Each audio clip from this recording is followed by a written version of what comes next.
ശ്രീ പത്മനാഭസ്വാമിക്ക് സുഗമമായി കടന്നുപോകാൻ അടച്ചിടുന്ന തിരുവനന്തപുരം അന്താരാഷ്ട്ര വിമാനത്താവളം. ഒരുപക്ഷെ ഈ കാഴ്ചയും വാർത്തയും ഒന്നും മലയാളികൾക്ക് വലിയ അത്ഭുതമായിരിക്കില്ല. പക്ഷേ ലോകത്ത് മറ്റൊരിടത്തുമില്ലാത്ത ഈ അത്യപൂർവ ആചാരത്തിൻ്റെ ചരിത്രം നമ്മളിൽ പലർക്കും അറിയില്ല എന്നതാണ് സത്യം. ക്ഷേത്രോത്സവത്തിന് വേണ്ടി ഒരു എയർപോർട്ട് തന്നെ അടച്ചിടുന്നത് ഇന്ത്യയിലെന്നല്ല ലോകത്ത് തന്നെ മറ്റൊരിടത്ത് ഉണ്ടോ എന്ന കാര്യം സംശയമാണ്. എന്തായാലും നമ്മുടെ തിരുവനന്തപുരം അന്താരാഷ്ട്ര വിമാനത്താവളം വർഷത്തിൽ 2 ദിവസം നിശ്ചിത മണിക്കൂറുകൾ ശ്രീ പത്മനാഭസ്വാമിക്കായി അടച്ചിടും. ഈ ആചാരത്തിന് പിന്നിൽ നൂറ്റാണ്ടുകൾ പഴക്കമുള്ള ഒരു ചരിത്രമുണ്ട്.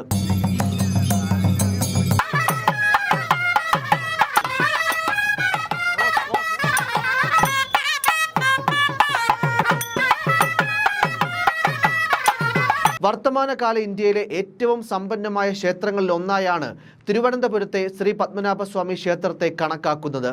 5 തലയുള്ള ആദിശേഷന്റെ മുകളിൽ യോഗനിദ്രയിൽ കിടക്കുന്ന മഹാവിഷ്ണുവാണ് ക്ഷേത്രത്തിലെ പ്രധാന പ്രതിഷ്ഠ.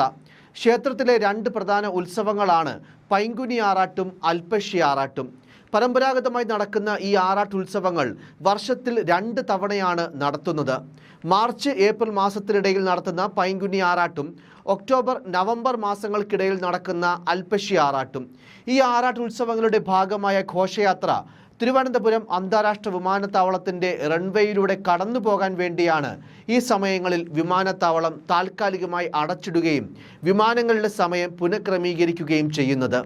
ഒരു ക്ഷേത്രാചാരത്തിൻ്റെ സുഗമമായ നടത്തിപ്പിന് വേണ്ടി ഒരു വിമാനത്താവളം തന്നെ അടച്ചിടുകയും വിമാന സർവീസുകൾ നിർത്തിവെക്കുകയും ചെയ്യുന്ന രീതി അക്ഷരാർത്ഥത്തിൽ അതിശയിപ്പിക്കുന്നതാണ്.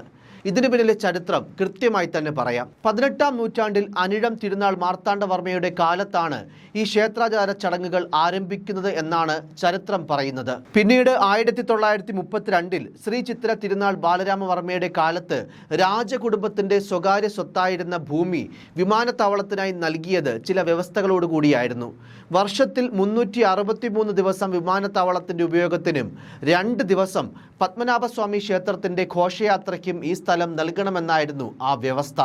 ഈ വ്യവസ്ഥയുടെ അടിസ്ഥാനത്തിലാണ് ഘോഷയാത്രയ്ക്കായി ഇന്നും വിമാനത്താവളം താൽക്കാലികമായി അടച്ചിടുകയും വിമാന സർവീസ് താൽക്കാലികമായി നിർത്തിവെക്കുകയും ചെയ്യുന്നത്. മീനത്തിലെ രോഹിണി നാളിൽ ആരംഭിച്ച് ചിത്ര നക്ഷത്രത്തിൽ സമാപിക്കുന്നതാണ് പൈങ്കുനി ആറാട്ട്. തുലാം മാസത്തിൽ നടത്തുന്നതാണ് അൽപ്പശി ആറാട്ട്. ഈ നവംബർ മാസം 11-നാണ് അൽപ്പശി ആറാട്ടിന് തലസ്ഥാന നഗരി സാക്ഷ്യം വഹിച്ചത്. വിമാനത്താവളത്തിലെ റൺവേയിലൂടെ ക്ഷേത്രദേവതകളുടെ വിഗ്രഹങ്ങൾ പുണ്യസ്നാനത്തിനായി വിമാനത്താവളത്തിന് പിന്നിലുള്ള ശംഖുമുഖം ബീച്ചിലേക്ക് കൊണ്ടുപോകും. നിലവിലത്തെ തിരുവിതാംകൂർ രാജാവാണ് പരമ്പരാഗത വസ്ത്രം ധരിച്ച് പച്ചപ്പട്ട് തൊപ്പിയും മരതക മാലയും ആചാരപരമായ വാളുമൊക്കെയായി ഘോഷയാത്ര നയിക്കുന്നത്. ഇത്തവണ ഘോഷയാത്ര നയിച്ചത് ഇപ്പോഴത്തെ രാജാവായ ശ്രീമൂലം തിരുനാൾ രാമവർമ്മയായിരുന്നു. രാജകുടുംബാംഗങ്ങളും നിരവധി ഭക്തരും അലങ്കരിച്ച 5 ആനകളും ഉൾപ്പെടുന്ന ഘോഷയാത്ര വൈകുന്നേരം 5 മണിയോടെയാണ് ക്ഷേത്രത്തിൽ നിന്ന് പുറപ്പെടുക. തുടർന്ന് വിമാനത്താവളത്തിലൂടെ ശംഖുമുഖം ബീച്ചിലേക്ക് പോകും. പത്മനാഭസ്വാമി, നരസിംഹമൂർത്തി, കൃഷ്ണസ്വാമി എന്നീ ദേവകളുടെ വിഗ്രഹങ്ങളാണ് വിമാനത്താവളത്തിൻ്റെ സമീപമുള്ള കൽമണ്ഡപമായ കരിക്ക് മണ്ഡപത്തിലേക്ക് എത്തിക്കുന്നത്. തുടർന്ന് ശംഖുമുഖം തീരത്തെത്തി കടലിൽ മുങ്ങി വിഗ്രഹങ്ങൾക്ക് ദീപം തെളിയിച്ച് ഘോഷയാത്രയായി തിരികെ ക്ഷേത്രത്തിൽ എത്തിക്കുന്നതാണ് ആചാരത്തിൻ്റെ കീഴ്വഴക്കം. നിലവിൽ അദാനി ഗ്രൂപ്പിൻ്റെ കയ്യിലാണ് വിമാനത്താവളമെങ്കിലും ഈ ഉത്സവ ആചാരങ്ങൾക്ക് ഇന്നോളം തടസ്സമുണ്ടായിട്ടില്ല. ശ്രീ പത്മനാഭസ്വാമി ക്ഷേത്രത്തിലെ ആറാട്ട് ഉത്സവത്തിനെ ഇതര മതത്തിൽപ്പെടുന്നവരും വളരെ ആദരവോടുകൂടി തന്നെയാണ് കാണുന്നത്. പലപ്പോഴും കേരളത്തിലെ മതസൗഹാർദ്ദത്തിൻ്റെ ഒരു പ്രതീകം കൂടിയായി ഈ ഘോഷയാത്ര മാറുന്നുണ്ട്. ആറാട്ടുമായി ബന്ധപ്പെട്ട നിരവധി ചരിത്ര സംഭവങ്ങളും നടന്നിട്ടുണ്ട്.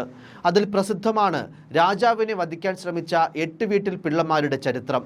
പത്മനാഭസ്വാമി ക്ഷേത്രത്തിൻ്റെ ഭരണസമിതിയായ 8 നായർ പ്രഭുക്കന്മാരാണ് 8 വീട്ടിൽ പിള്ളമാർ. അവർ താമസിക്കുന്ന ഗ്രാമങ്ങൾക്കനുസരിച്ചായിരുന്നു അവരുടെ പേരുകൾ അറിയപ്പെട്ടിരുന്നത്. ക്ഷേത്രത്തിലെ വസ്തുവകകളിൽ നിന്ന് പാട്ടം ദേവസ്വത്തിൽ എത്തിക്കാൻ ചുമതലയുള്ളവരായിരുന്നു 8 വീട്ടിൽ പിള്ളമാർ. പക്ഷേ പിന്നീട് ഇവർ രാജാവിനെതിരായ ഗൂഢാലോചനകളിൽ ഏർപ്പെടുകയും രാജ്യദ്രോഹ പ്രവർത്തനങ്ങളിൽ വ്യാപൃതരാവുകയും ചെയ്തു എന്നാണ് പറയപ്പെടുന്നത്.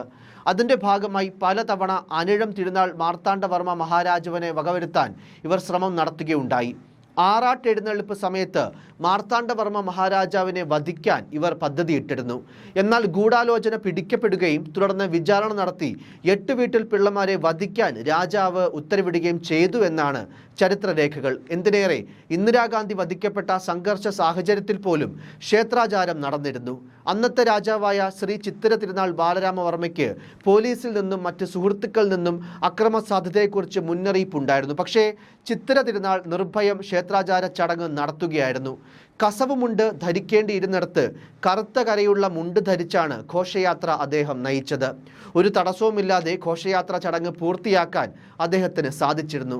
ഇത്തരത്തിൽ കൗതുകവും ഉദ്വേഗവും നിറഞ്ഞ നിരവധി സംഭവങ്ങൾ ആറാട്ടുത്സവവുമായി ബന്ധപ്പെട്ട് ചരിത്രത്തിൽ ഇടം പിടിച്ചിട്ടുണ്ട്. എന്തായാലും വർഷങ്ങളുടെ പാരമ്പര്യമുള്ള ഈ ക്ഷേത്രാചാരം ഇന്നും മതമൈത്രിയോടെ മുടക്കമില്ലാതെ നടത്തപ്പെടാൻ സാധിക്കുന്നുവെന്നതാണ് ഇതിലെ ഏറ്റവും വലിയ മനോഹാരിത.